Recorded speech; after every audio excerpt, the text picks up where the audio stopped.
everyone, welcome back to my YouTube channel. Thank you guys so much for clicking on this video.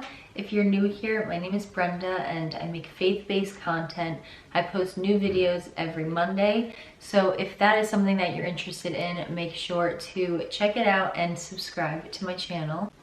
I'm just gonna get straight into it today. If you can't see from the title already, we are going to be talking about how to recognize the idols in your life and why it is so important to recognize them, because having idols in your life is so dangerous and it is so destructive. It is doing damage to your soul that you don't know is happening. So we see in scripture time and time again that God says to his people, do not bow down to idols. Do not worship anyone except for me. I did film a video on idolatry when I first started my channel. It was one of my first videos. And I just feel like God is really doing a work in me in this season of my life, exposing idols and what that looks like. And I just feel like I have a deeper, fresher understanding of the true destruction that idols bring into your life. And so that's why I feel led to come on here and post a video about this topic specifically.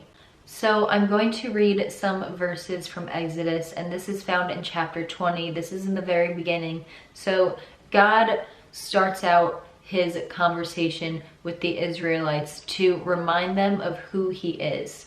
He says in verse 1, "And God spoke all these words, saying, I am the Lord your God who brought you out of the land of Egypt, out of the house of slavery."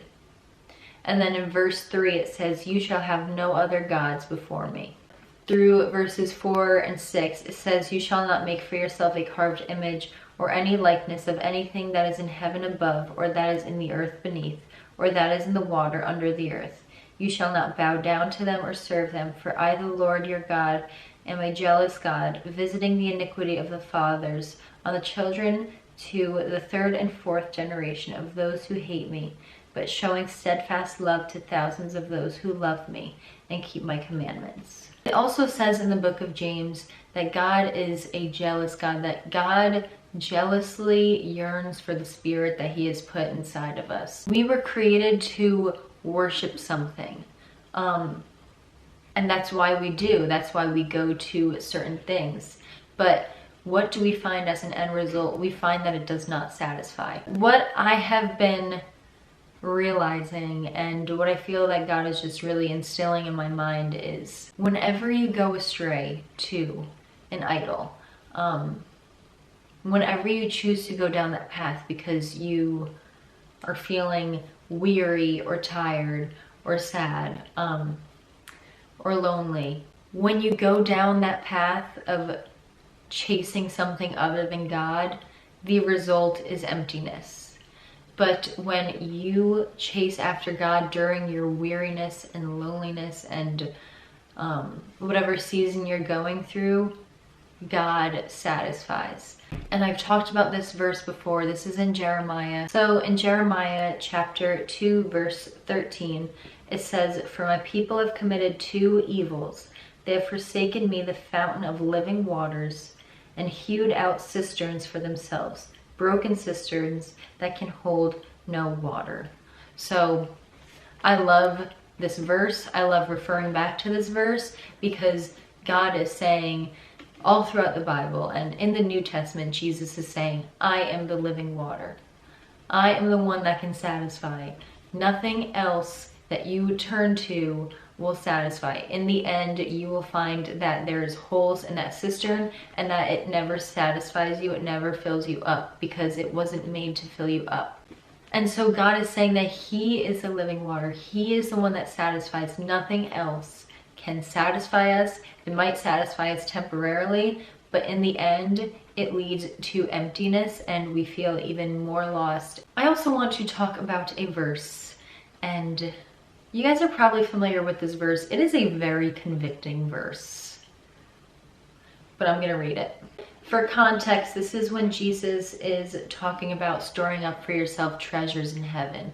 So he's saying how giving to the needy, giving to the poor, clothing those who don't have clothes. He's basically saying that when you do those things, you're storing up for yourself treasures in heaven. So this is a verse. So this is in chapter 12, verse 34. And he says, for where your treasure is, there will your heart be also. And I feel like that verse can just cut you to the core. Your treasure could be what you spend your money on. What is the majority that you spend your money on? Your treasure can be what you think about a lot. What is your mind fixed on all the time? Because that is what you are treasuring in your heart. Who are you thinking of all the time? Who are you giving your mind to? Who are you giving that treasure to? Because when we look at it and when we really sit down and see, we're going to see that that's where our heart is. Our heart is in things that mean a lot to us. And so that's where we are going to spend our time, our energy, our money, our thinking, our actions. We're going to be spending it on the things that mean the most to us. And so that is a very good indicator to just see what you're putting on the throne of your life. God has made this very clear to us because he loves us. And I want to make that clear as well, that when God gave the commandments, they are not to be burdensome. God made these commandments because he loves us. And he's basically setting up boundaries for us because he knows that in this, in finding him as the only God that you worship, that is where you're going to be satisfied, and you're not going to have to be thirsting for attention and for validation, for guidance from anyone else or anything else, because that is only found alone in God. God says this to us because he knows how much destruction it will bring into our lives if we continue to worship idols and put things above God that are not supposed to be on the throne. God is the only one that is to be on the throne. An idol is a false god. I just looked up the definition and it says an object of extreme devotion. So what are you devoting your time, your energy, your money, your thoughts to? This is a hard question to ask because we are prone to wander, but God is merciful, and when we ask him to search our hearts and to remove idols from our lives, and that we want to seek him above all else, he is faithful, and he will help us through that process. Some examples of idols that we could have. I'm just going to throw some random ones out there. Because we can think that idols are just golden images or statues or whatever. Like, that is part of them, but it's also anything under the category of giving your full devotion to, that you are just constantly thinking about, going to, meditating on, thinking on. Like, that is what, like, those all fall under the category of an idol. So an idol can be a spouse or a boyfriend or girlfriend. You can be needing their approval so much, needing their opinion about you so much, and finding your validation in them so much when they are also broken people, and God is the only one that can validate us fully. Another one is our looks. We can get so caught up in the perfect body image and the perfect outfits and hair and makeup and everything, and we can get so caught up in identifying with that, in how other people view us, that can take the throne in our lives rather than what God says about us and what he speaks over us. Another idol can be shopping. It could be spending all of your time, your money, the majority of it, on buying new clothes and buying the newest thing and just staying on trend with everything. An idol can be a sport or a hobby. You can be spending so much time with that and just putting all your thought, your energy into it, rearranging your schedule around it. Another one could be your job. You can be so fixated on money and your income and getting a promotion and just leveling up. We can get so caught up in that we can leave God behind, we can leave our families behind, we can get so caught up in having to make a title for ourselves or a position for ourselves and making all this money and needing more and more when that does not satisfy. And so I wanted to say that we should be just fixing our eyes on God, our thoughts on God, our actions on God. How can I spend time with God today? How am I going to be able to get some quiet time in with him today? I got to read his word today. Like, God, what do you want me to do today? What is your will for my life? What are your plans for my life? Jesus, like just thinking about Jesus, just like fixing our minds on God is going to just place him on the throne where he is supposed to be, and all of the other idols will just fall at his glory. And I'm not saying that I have this all figured out, and that's why I'm like putting this message out there. It's a struggle that we're all gonna face, we're all gonna go through.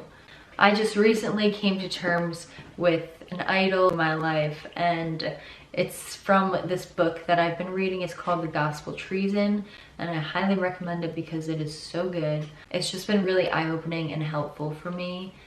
And it just gets me excited to be able to not have these idols so that I can just be fully present for God and worship him in full spirit and truth, and just the future that he has for me, like being able to be aware of what can be let into my heart is just super motivating. But anyways, I wanted to end this video with 2 prayer suggestions. Psalm 86 verse 11 says, "Teach me your way, Lord, that I may rely on your faithfulness. Give me an undivided heart that I may fear your name."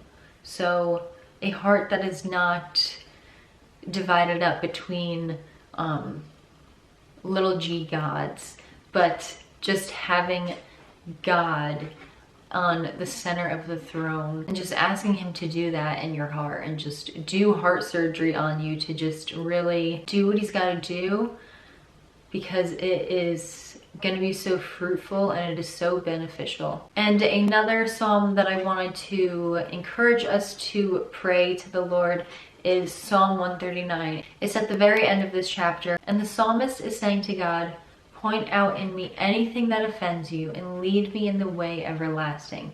So he's literally asking God, can you show me what is in me that is offensive to you, that is not honoring or pleasing to you? Can you please show this and point this out in my life and lead me in your path, in your will? And when we ask God to do this, he seriously does. So be expectant with what God will show you, and just be encouraged and hopeful that although it can be a little bit painful, it is seriously producing such amazing testimonies on the other side and so much peace on the other side. So I just wanted to come on here and share a little bit about what I have been studying about idolatry. So that is it for today's video. If you guys did enjoy, I hope that you will like it. Thank you guys so much for watching, and I hope that you guys have an amazing and blessed and beautiful day.